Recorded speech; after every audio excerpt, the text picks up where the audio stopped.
ಕೌಟುಂಬಿಕ ಹಿಂಸೆ.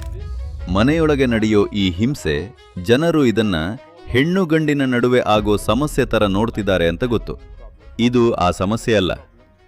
ಇದು ಮನುಷ್ಯ ವರ್ಸಸ್ ಉಳಿದದ್ದರ ಸಮಸ್ಯೆ. ನಿಮಗಿಂತ ದುರ್ಬಲವಾಗಿರೋ ಏನೇ ಇರ್ಲಿ, ತುಂಬಾ ಸಣ್ಣದಾದ್ರೆ ತುಳಿತೀರಿ, ಸ್ವಲ್ಪ ದೊಡ್ಡದಾದ್ರೆ ಕಲ್ಲು ಹೊಡೀತೀರಿ, ಇನ್ನೂ ದೊಡ್ಡದಿದ್ರೆ ಕೋಲಲ್ಲಿ ಹೊಡೀತೀರಿ. ಅದೇನೇ ಆಗಿರಲಿ, ಜನರು ತಮ್ಮ ಕಣ್ಣಿಗೆ ಕಂಡ ಕಾಡು ಪ್ರಾಣಿ ಇತ್ಯಾದಿಗಳನ್ನ ಶೂಟ್ ಮಾಡಿ ಬೇಟೆಯಾಡೋದ್ಯಾಕೆ? ಯಾವಾಗ್ಲೂ ತಿನ್ನೋಕೆ ಅಂತಲ್ಲ. ಹೆಚ್ಚಾಗಿ ಪ್ರಾಣಿಗಳನ್ನ ಶೂಟ್ ಮಾಡೋದು ಸುಮ್ನೆ ಖುಷಿಗೆ. ಯಾಕಂದ್ರೆ ಅವಕ್ಕೆ ನಿಮ್ಮನ್ನ ಶೂಟ್ ಮಾಡೋಕ್ಕಾಗಲ್ಲ. ಎಮ್ಮೆನ ಶೂಟ್ ಮಾಡ್ತೀರಿ, ಯಾಕಂದ್ರೆ ಅದಕ್ಕೆ ಶೂಟ್ ಮಾಡೋಕ್ಕಾಗಲ್ಲ. ಮಗುಗೆ ಹೊಡಿತೀರಿ, ಯಾಕಂದ್ರೆ ಅದಕ್ಕೆ ನಿಮ್ಮನ್ನ ಹೊಡಿಯೋಕ್ಕಾಗಲ್ಲ. ಹೆಣ್ಮಕ್ಕಳಿಗೆ ಹೊಡಿತೀರಿ, ಯಾಕಂದ್ರೆ ಅವಳಿಗೆ ನಿಮ್ಮನ್ನ ಹೊಡಿಯೋಕ್ಕಾಗಲ್ಲ. ಇದು ಎಲ್ಲಾ ಕಡೆ ನಡೀತಿದೆ. ಆದ್ರೆ ಇವತ್ತು ಮಹಿಳೆಯರಿಗೆ ಆಯ್ಕೆ ಇವೆ. ಇದು ಆ ಆಯ್ಕೆ ಮಾಡೋ ಸಮಯ. ಎಲ್ಲಾನು ಈಗಲೇ ಸರಿ ಮಾಡೋಕ್ಕಾಗಲ್ಲ.